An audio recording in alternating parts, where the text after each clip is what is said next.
বাংলা কাব্য কবিতা ১৯ ও ২০ শতক এই বিষয় থেকে বেশ কিছু প্রশ্ন করে দেওয়া হয়েছে আজকের ভিডিওতে। 2024-এর টার্ম এন্ড এক্সামিনেশনের জন্য প্রশ্নগুলি খুবই গুরুত্বপূর্ণ। সম্পূর্ণ ভিডিওটি দেখুন এবং প্রশ্নের উত্তরগুলিকে তৈরি করে রাখুন আপনাদের টার্ম এন্ড এক্সামিনেশনের জন্য। আন্ডার গ্র্যাজুয়েট ডিগ্রি প্রোগ্রামে যারা বাংলায় অনার্স নিয়ে পড়ছেন থার্ড ইয়ারে, তাদের পাঠ্য বিষয় হলো CCBG 11। আরও বিষয় রয়েছে, তার মধ্যে একটি বিষয় হচ্ছে এই CCBG 11 বিষয়টি। প্রথম প্রশ্ন, তুষেছ গুরুর মন সুদক্ষিণা দানে, গুরুপত্নী চাহে ভিক্ষা দেহ ভিক্ষা তারে। কার লেখা? কোন কাব্যের কত সংখ্যক পত্র? গুরুপত্নীকে, তিনি কার কাছে ভিক্ষা চেয়েছেন? পাঠ্য কবিতা অবলম্বনে প্রসঙ্গ নির্দেশ করে ব্যাখ্যা করুন।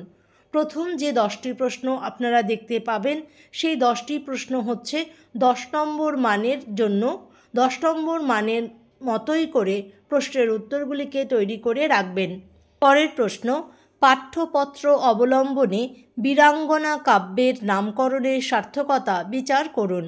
3 নম্বর প্রশ্ন, বলাকার 37 সংখ্যক কবিতাটি কোন পত্রিকায় কী নামে প্রথম প্রকাশিত হয়?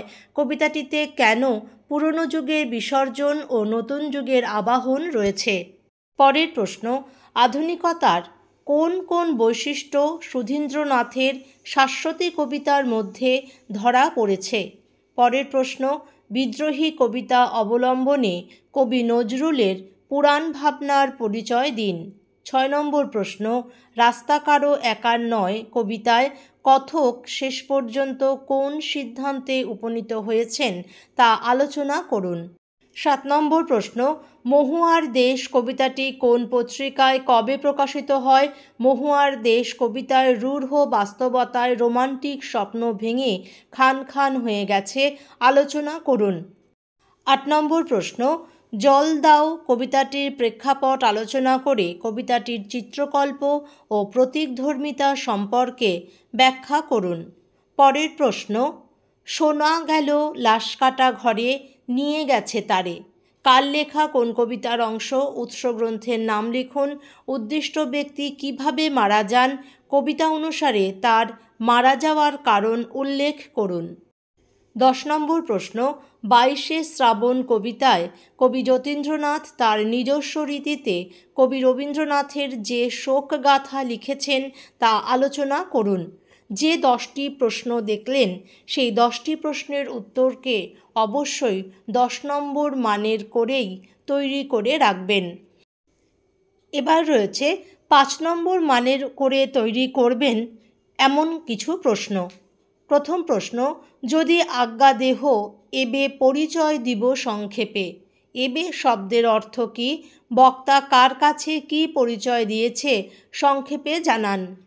পরের প্রশ্ন, কেউ কাউকে রাস্তা ছেড়ে দেয় না, যতদিন এই পৃথিবীতে গান থাকে, গানের মানুষ থাকে, স্বপ্ন থাকে। পাঠ্য কবিতা অবলম্বনে ব্যাখ্যা করুন। 3 নম্বর প্রশ্ন, শান বাঁধানো ফুটপাথে পাথরে পা ডুবিয়ে এক কাঠখোট্টা গাছ কচি কচি পাতায় পাঁজর ফাটিয়ে হাসছে, ব্যাখ্যা করুন। 4 নম্বর প্রশ্ন, দুটো প্রজাপতি কত দূর থেকে উড়ে আসছে জলের ওপর দিয়ে। কি দুঃসাহস, তুমি হেসেছিলে আর আমার কি ভালো লেগেছিল, ব্যাখ্যা করুন। 5 নম্বর প্রশ্ন, নারীকে আপন ভাগ্য জয় করিবার কেন নাহি দিবে অধিকার হে বিধাতা, ব্যাখ্যা করুন। পরের প্রশ্ন, হে বিধাত এই কিরে ছিল তোর মনে, এই কিরে ফলে ফল প্রেম তরু শাখে। উদ্ধৃতিটি কোন স্বর্গের অন্তর্গত? স্বর্গটির শিরোনাম কি? বক্তার এই প্রশ্নের কারণ বিশ্লেষণ করুন। 7 নম্বর প্রশ্ন, লিখিনু লেখন বসি একাকিনী বনে, কাপি ভয়ে কাদি খেদে মরিয়া শরমে। উদ্ধৃতিটির উৎস পরিচয় দিন। বক্তার এরূপ ভয় ও শরমের কারণ কি? বক্তা কিসের সাহায্যে তার পত্রটি লিখেছেন? পরের প্রশ্ন, কবি কালিদাসের কাব্যের অত্যুজ্জ্বল উজ্জয়িনী নগরী কবি রবীন্দ্রনাথের কল্পনালোকে বারবার ফিরে এসেছে। পাঠ্য কবিতা অবলম্বনে ব্যাখ্যা করুন। সিসিবিজি 11-এর এই প্রশ্নগুলি কিন্তু খুবই গুরুত্বপূর্ণ। আপনারা অবশ্যই প্রশ্নের উত্তরগুলিকে তৈরি করে রাখুন টার্ম এন্ড এক্সামিনেশন 2024-এর জন্য। সম্পূর্ণ ভিডিওটি দেখার জন্য আপনাকে অসংখ্য ধন্যবাদ।